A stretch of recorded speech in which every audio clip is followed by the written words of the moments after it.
के पक्ष हो सकता है। इसमें जो नया मोड आया है बेटा, उसमें काफ़ी सारी न्यूज़ आपको यूट्यूब पे देखने को मिल जाएंगी। उसमें आपको कई कन्फ्यूजन्स रहेंगी। पहली बात तो बता दूं कि केस दोबारा नहीं लगा है, ठीक है ना।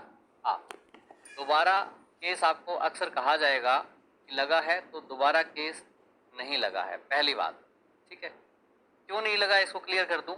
इसमें क्या है कि कोई भी आप केस करते हैं, ठीक है, और केस के बाद आप हार जाते हैं, तो आपके पास लीगल रेमेडी क्या रहती है न्याय पाने के लिए, कि आप डबल बेंच को रेफर कर सकते हैं केस, डबल बेंच को, ठीक है।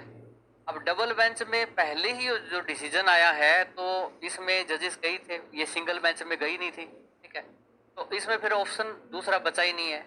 तो ये ऑप्शन अगर आपके पास नहीं है, तो फिर आप क्या करेंगे बेटा, फिर आप रिव्यू पिटिशन डालते हैं, ठीक है। रिव्यू कि जो डिसीजन दिया गया है, हमें ये लगता है कि इसमें न्याय नहीं हुआ, और न्याय नहीं आए तो इस डिसीजन को रिव्यू किया जाए। रिव्यू का मतलब ये नहीं है कि बदलना ही हो, इस पे पुनर्विचार किया जाए, दोबारा विचार किया जाए कि इसमें अन्याय तो नहीं हुआ है पार्टी के खिलाफ, तो एक बार और देखा जाए।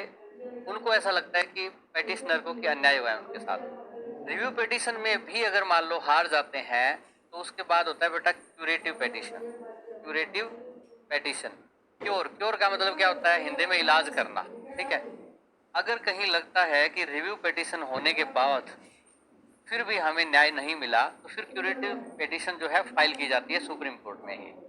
अब होता क्या है, क्यूरेटिव पिटिशन में अगर न्याय नहीं मिल पाता है, न्याय मिल गया पर अक्सर पार्टी को ऐसा लगता है कि उनके साथ अन्याय हुआ है, क्योंकि एक पार्टी हमेशा हारती है दो में से।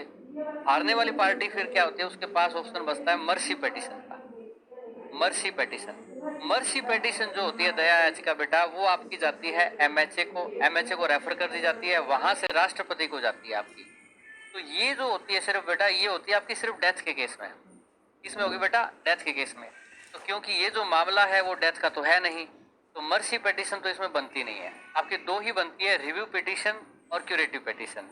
तो अभी सुनने में ऐसा आ रहा है कि रिव्यू पिटिशन डाली है, पर रिव्यू पिटिशन नहीं डाली है, अभी रिव्यू पिटिशन भी नहीं डाली गई है। तो क्या डाला गया है, ये मामला क्या है, कि मामला ये है कि जजमेंट आया था 11 अगस्त 2023 को, और 30 दिन मिलते हैं रिव्यू पिटिशन के लिए, ठीक है। रिव्यू के लिए 30 दिन में डालना होता है। अब 11 अगस्त के बाद 11 सितंबर तक डालना था, वो डाला नहीं तो लेट हो गए। जब भी लेट हो जाते हैं तो उसमें पहले माफी मांगी जाती है, कंडोनेशन, कि भाई हमें माफ कीजिए, हम देर हो गए तो आप कंडोन कीजिए इसको, ठीक है। तो कंडोनेशन कंडोन करने के लिए जो याचिका लगाई जाती है वो लगाई है।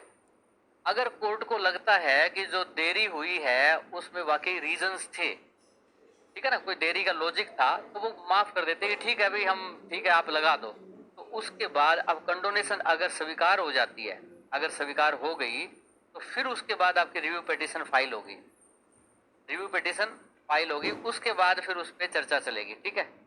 तो अभी बेटा एक बार ये मांगा गया है कोर्ट से कि जी हम टाइम पे लगा नहीं पाए रिव्यू पिटिशन, 1 महीने से ज्यादा हो गया, हमें लगाने की अनुमति दी जाए।